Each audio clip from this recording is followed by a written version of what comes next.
different types of vector, different types of vector। जैसा कि हम लोग पहले क्लास में देखे थे कि यूनिट वेक्टर क्या होता है, नल वेक्टर क्या होता है, नल वेक्टर को जीरो वेक्टर भी बोलते हैं। आज हम लोग देखते हैं कि अगर दो वेक्टर को ग्राफ पे अगर रिप्रेजेंट करते हैं, अगर रेक्टेंगुलर कोऑर्डिनेट सिस्टम में अगर हम रिप्रेजेंट करते हैं दो वेक्टर को या दो से ज़्यादा वेक्टर को, तो उसके रिप्रेजेंटेशन के अकॉर्डिंग क्या क्या नाम दिया जा सकता है। सबसे पहले बात करते हैं को इनिशियल वेक्टर का। किसका? को इनिशियल वेक्टर। नाम से ही जैसा कि पता चल रहा है, को इनिशियल क्या होगा? जिस वेक्टर का स्टार्टिंग पॉइंट एक ही हो उसे को इनिशियल बोलते हैं। जैसे vector A point O to point A and vector B point O to point B. दो ऐसा वेक्टर है, vector A and vector B, जिसका ओरिजिन ओ है। तो इस दोनों वेक्टर को, वेक्टर ए और वेक्टर बी को हम लोग ये कहेंगे कि ये दोनों को इनिशियल वेक्टर है। अब बात करते हैं को लीनियर वेक्टर का। किसका? को लीनियर वेक्टर। को लीनियर वेक्टर में वैसे वेक्टर को रखते हैं जिस दोनों के बीच स्ट्रेट लाइन का फॉर्मेशन होता हो। जैसे कि वेक्टर ए और वेक्टर बी दोनों एक ही लाइन में हो। अगर वेक्टर ए और वेक्टर बी के बीच का एंगल पूछा जाए तो वो कितना होना चाहिए? 180 डिग्री। वेक्टर ए और वेक्टर बी के बीच का एंगल 180 डिग्री। तो वेक्टर ए और वेक्टर बी जो हुआ वह क्या हो गया? स्ट्रेट लाइन में हो गया, इसलिए इसे क्या बोलते हैं? को लीनियर वेक्टर। अब बात करते हैं को प्लेनर वेक्टर का। किसका? को प्लेनर वेक्टर। को प्लेनर वेक्टर ऐसा है जिसमें जितने भी वेक्टर्स को रिप्रेजेंट किया जाएगा सारे वेक्टर्स एक ही प्लेन में होंगे। एक ही प्लेन कहने का मतलब कि यह एक कॉपी का जो पेज हुआ यह एक प्लेन है, यह एक प्लेन को रिप्रेजेंट करता है। तो हम सबसे पहले बात करते हैं कि किसी भी एक वेक्टर को रिप्रेजेंट कर लेते हैं। जैसे वेक्टर ए ओ टू ए,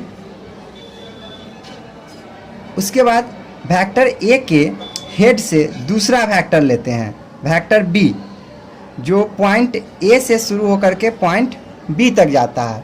उसके बाद एक तीसरा वेक्टर लेते हैं जो पॉइंट बी से पॉइंट सी तक जाता है, जिसे वेक्टर सी बोलते हैं। ये तीनों वेक्टर एक ही प्लेन पे है, एक ही सरफेस पे है, इसलिए इस तीनों वेक्टर को आपस में क्या कहेंगे? को प्लेनर वेक्टर कहेंगे। अब एक और लास्ट, नॉन को प्लेनर। नाम से ही पता चल रहा है, नॉन को प्लेनर, जो वैसा वेक्टर जो एक प्लेन में ना हो। Vector A point O to point A, vector B point A to point B, and another vector लेते हैं वेक्टर सी, जो इसके तरह नहीं होगा। यह क्या है कि जैसे एक लेंथ और ब्रेथ, यह एक सरफेस को रिप्रेजेंट कर रहा है, लेकिन जब इसमें डेप्थ होता है तो वह 3 डायमेंशनल फिगर को रिप्रेजेंट करता है, जो कि नॉन को प्लेनर हो जाता है। तो यहाँ पे हम क्या कर रहे हैं कि अगर वेक्टर ए और vector B X Y plane पे है तो हम एक ऐसे वेक्टर का फॉर्मेशन करते हैं जो जेड एक्सिस के तरफ हो, यानी कि जेड प्लेन में हो। वाई जेड प्लेन कह सकते हैं या एक्स जेड प्लेन कह सकते हैं। तो इस तरह से क्या हो जाएगा कि वह आपस में तीनों नॉन को प्लेनर वेक्टर होगा। तो हम उसे रिप्रेजेंट कैसे करेंगे? अब 3D फिगर तो यहाँ बना नहीं सकते हैं, इसलिए उसे क्या करते हैं? डॉटेड लाइन से रिप्रेजेंट कर देते हैं। यह वेक्टर क्या है कि पॉइंट बी से पॉइंट सी के तरफ है, जिसे वेक्टर सी कहते हैं, और यह किस तरफ रिप्रेजेंट किया गया? तो जैसे कि वेक्टर ये इस पेज पे है, वेक्टर बी भी इसी पेज पे है, जबकि वेक्टर सी ऊपर की ओर है। तो यह क्या हो गया? नॉन कोप्लेनर वेक्टर हो गया। और वेक्टर ए बी सी जो कोप्लेनर वेक्टर में लिखा गया है, यह किस तरह से है कि वेक्टर ए ऐसे रखा हुआ है, वेक्टर बी इसके अलावा रखा हुआ है, और वेक्टर सी भी इसी प्लेन पे रखा हुआ है। तो यह तीनों वेक्टर आपस में क्या है? एक ही प्लेन में है, इसलिए इसका नाम पड़ता है कोप्लेनर वेक्टर। और इसमें क्या है कि वेक्टर सी जो है वह इस वेक्टर ए और वेक्टर बी के प्लेन में नहीं है, इसलिए यह आपस में क्या हो गया? Non coplanar vector. अब हम लोग बात करते हैं एडिशन ऑफ वेक्टर को, कि जब दो वेक्टर को ऐड करना हो तो हम लोग क्या करेंगे। एडिशन ऑफ वेक्टर जो होता है वह क्या है, मैथमेटिकल ऑपरेशन है, जिसमें हम ये दिखाते हैं कि रिजल्टेंट वेक्टर और जो कॉन्स्टिट्यूएंट वेक्टर है उसके बीच क्या रिलेशन है। तो रिजल्टेंट वेक्टर और कॉन्स्टिट्यूएंट वेक्टर के बीच का रिलेशन को हम लोग क्या करते हैं, एडिशन ऑफ वेक्टर कहते हैं। सबसे पहले यहाँ पे हम बात कर लेते हैं एडिशन ऑफ वेक्टर का। Addition of vector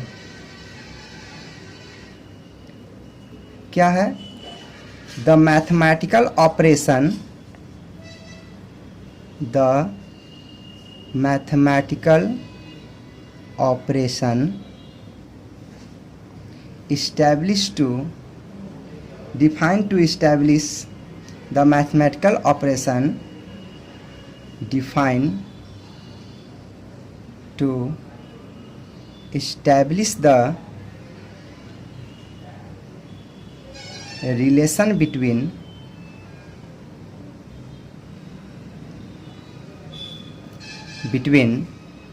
constituent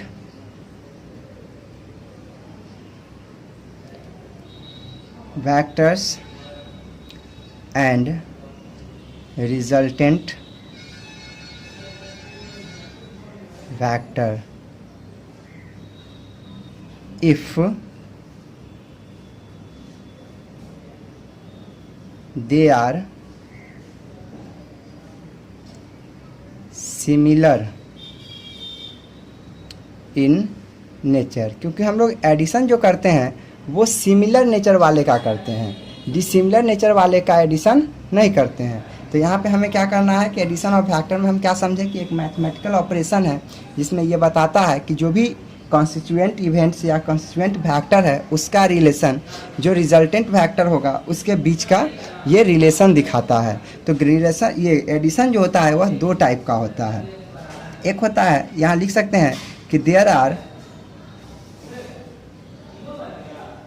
to types of addition of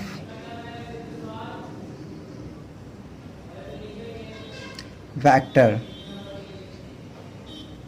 number first, graphical method,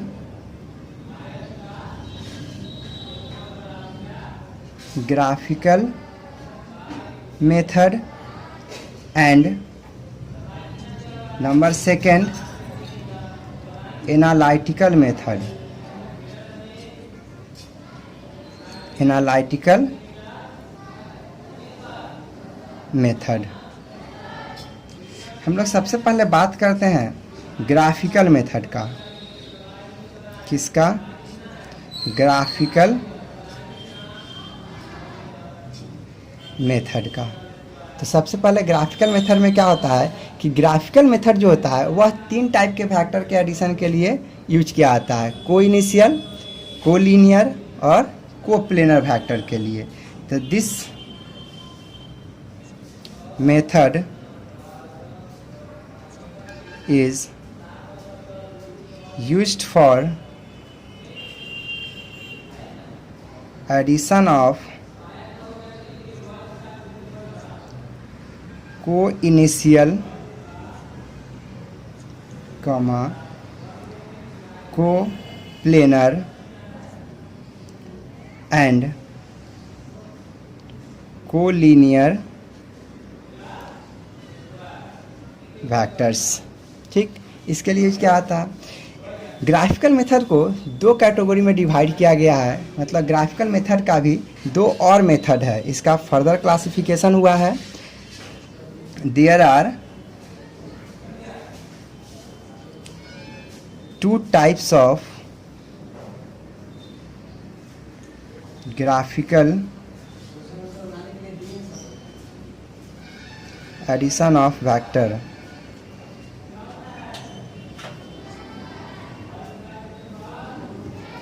number first, triangle of vector addition, triangle law of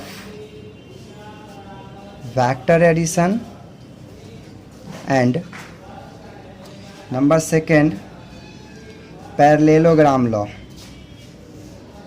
parallelogram law of vector addition. तो हम लोग सबसे पहले बात करते हैं triangle law of vector addition का। किसका? Triangle law of vector addition का। Triangle law of vector addition में क्या होता है कि कोई भी दो वेक्टर को जब हम लोग ऐड करते हैं तो उसका जो रिजल्टेंट होगा वह उस दोनों वेक्टर से बनाए गए ट्रायंगल का थर्ड साइड के बराबर होता है। जैसे जब दो वेक्टर को ऐड कर रहे हैं, किसी भी ट्रायंगल में 3 साइड होता है, ये बात तो सभी जानते हैं। तो जब दो वेक्टर को ऐड करते हैं तो उस दोनों वेक्टर का जो रिजल्टेंट होगा वह उस दोनों वेक्टर से बनाए गए एक ट्रायंगल का फॉर्मेशन होगा। जो उसका थर्ड साइड होगा वह रिप्रेजेंट करेगा कि हाँ वह क्या है, वेक्टर ए और वेक्टर बी का रिजल्ट है। तो सबसे पहले हम लोग किसका बात करते हैं? Triangle law of vector addition का। Vector addition according to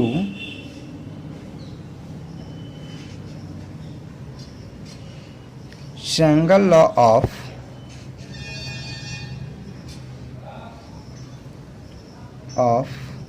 vector addition,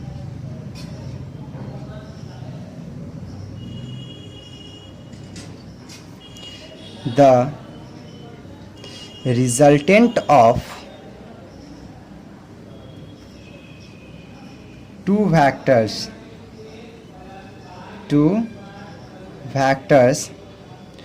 one is starting from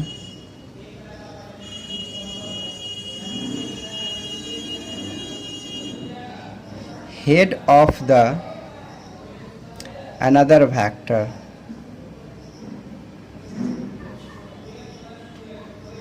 is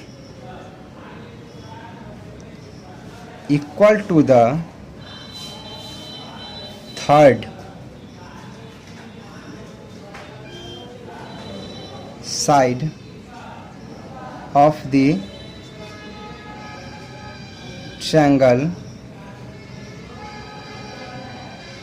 formed by the vectors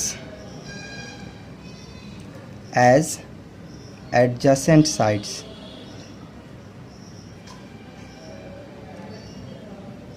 क्या बोला गया कि दो वेक्टर का जो रिजल्टेंट होगा, दो वेक्टर का जो रिजल्टेंट होगा वह क्या होगा, उस दोनों वेक्टर द्वारा बनाए गए ट्रायंगल के थर्ड साइड के बराबर होगा। उस ट्रायंगल में जो दोनों वेक्टर होगा वह क्या होगा, अगल बगल में होगा। तो यहाँ पे क्या है कि जो भी ट्रायंगल लेंगे वह दोनों वेक्टर के कारण बना है और उसके कारण, जैसे कि अगर हम वेक्टर ए को रिप्रेजेंट करते हैं ग्राफ के द्वारा, ज़्यादा बेटर समझ में आएगा। Suppose X axis Y axis, X axis पे वेक्टर ए लिए, ठीक है, ओ से लेकर के ए तक, और दूसरा वेक्टर जो लिए वह पहले वाले वेक्टर के हेड से स्टार्ट किए हैं। कहाँ से? हेड से। यह वेक्टर बी है जो ए से लेकर के बी तक है। तो वेक्टर ए और वेक्टर बी का जो रिजल्ट होगा वह क्या होगा, इस वेक्टर ए और वेक्टर बी द्वारा बनाए गए ट्रायंगल के थर्ड साइड के इक्वल होता है। मतलब ये वैल्यू क्या है, ए प्लस बी। तो क्या हो गया यहाँ पे, वेक्टर ए और वेक्टर बी का जो रिजल्ट हुआ वह क्या हो गया, ए और बी का जो ट्रायंगल बनाया गया है ए और बी के द्वारा, उसका जो थर्ड साइड है वह क्या रिप्रेजेंट कर रहा है, वेक्टर और वेक्टर बी का समेशन रिप्रेजेंट कर रहा है। मतलब एडिशन ऑफ वेक्टर जो हो रहा है वह क्या है, रिजल्ट जो आया ए और बी का वो क्या आया, ए प्लस बी। यहाँ पे हम लिख सकते हैं कि वेक्टर ए का मैग्नीट्यूड, यानी कि magnitude of vector A equal to O A, जिसे हम ए से भी रिप्रेजेंट करते हैं, ठीक। और इसका एंगल जो होगा वह क्या होगा, 0 डिग्री। क्योंकि यह एक्स एक्सिस पे है और हम एक्स एक्सिस से ही एंगल को मेजर कर रहे हैं, तो इसलिए वेक्टर ए का जो एंगल होगा वह कितना होगा, 0 डिग्री होगा। मैग्नीट्यूड ऑफ वेक्टर बी, ओ से लेकर के बी तक जो एरो का लेंथ होगा वह क्या रिप्रेजेंट करेगा, मैग्नीट्यूड ऑफ वेक्टर बी। इसे हम सिंपली बी से भी लिख सकते हैं, और इसका जो एंगल होगा थीटा, वो हम क्या मान लेते हैं, यह एंगल कितना बना रहा है, थीटा बना रहा है। तो जो एंगल होगा वह कितना होगा, थीटा होगा। अब रिजल्टेंट क्या आया, तो रिजल्टेंट जो आया आर, वह क्या आया, vector A plus vector B आया। तो वेक्टर ए और वेक्टर बी का जो मैग्नीट्यूड होगा, मतलब मैग्नीट्यूड ऑफ रिजल्टेंट, इसे लिख सकते हैं magnitude of vector A plus vector B equal to length of O B, और इसका एंगल क्या होगा, इसका जो एंगल होगा वह क्या होगा, तो एक्स एक्सिस से हम यहाँ पे फाई मान लेते हैं। तो यह क्या हो गया, फाई जो है वह क्या हो गया, रिजल्टेंट वेक्टर का एंगल रिप्रेजेंट कर रहा है। मतलब वेक्टर ए और वेक्टर बी का जो एडिशन हुआ, उसका जो रिजल्ट आया वह क्या आया कि इस दोनों द्वारा जो भी ट्रायंगल बनाया गया है उसका थर्ड साइड और उसका जो लेंथ होगा ओ से बी तक, यह रिप्रेजेंट कर रहा है उस रिजल्टेंट के मैग्नीट्यूड को। और यह एक वेक्टर है, इसलिए किसी भी वेक्टर में मैग्नीट्यूड के साथ साथ उसका डायरेक्शन भी होगा।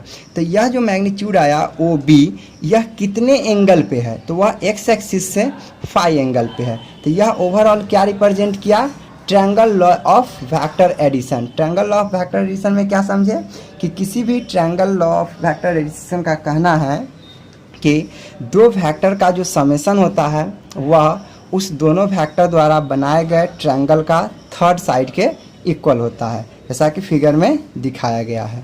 ठीक, थैंक यू।